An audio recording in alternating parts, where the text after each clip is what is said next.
ഈ scuba diver എന്തിനാണ് പാമ്പിന്റെ പിന്നാലെ പോകുന്നതെന്ന് ചിന്തിച്ചില്ലേ? എന്നാൽ നിങ്ങൾക്ക് തെറ്റി.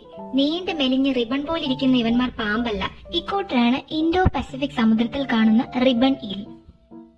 ഇൻഡോ പസഫിക്കിലും മെഡിറ്ററേനിയൻ കടലിലും ശുദ്ധജലത്തിലുമൊക്കെ കാണുന്ന മൊറേ ഈൽസിൽ പെടുന്ന ഒരു വർഗമാണ് ഈ റിബൺ ഈലുകൾ. ഒരുപാട് പ്രത്യേകതകളുള്ള ഈ മീനുകളുടെ ഏറ്റവും വലിയ സവിശേഷത എന്തെന്നാൽ ഇവർ ആണായി മാത്രമേ ജനിക്കുന്നുള്ളൂ. പ്രായപൂർത്തിയാകാത്ത ആൺ ഈലുകൾക്ക് കറുപ്പ് നിറവും മഞ്ഞ നിറത്തിലുള്ള ഫിൻസും കാണാൻ സാധിക്കും. പ്രായപൂർത്തിയായ ആണുങ്ങൾക്കു തിളക്കമാർന്ന നീല നിറവും. ഫിൻസ് അഥവാ മുതുകിലെ ചിറകിന്റെ നിറം മഞ്ഞ തന്നെയായിരിക്കും. നന്നായി വളർച്ചയേറിയതിനു ശേഷം ഇവരുടെ ശരീരം പൂർണ്ണമായും മഞ്ഞ നിറമായി മാറുകയും മുട്ടയിടുന്നതിനായി പെൺവർഗത്തിലേക്ക് പരിണമിക്കുകയും ചെയ്യുന്നു. കൂടുതൽ സമയവും പവിഴപ്പുറ്റിനടിയിലും മണ്ണിനടിയിലും പതുങ്ങിയിരുന്ന് ഇര പിടിക്കലാണ് ഇവരുടെ ശീലം. 1.3 മീറ്റർ നീളമുള്ള ഈ കില്ലാടികൾ എപ്പോഴും ഇങ്ങനെ വായ തുറന്നു പിടിച്ചിരിക്കുന്നത് യഥാർത്ഥത്തിൽ ശ്വാസമെടുക്കാൻ വേണ്ടിയാണ്.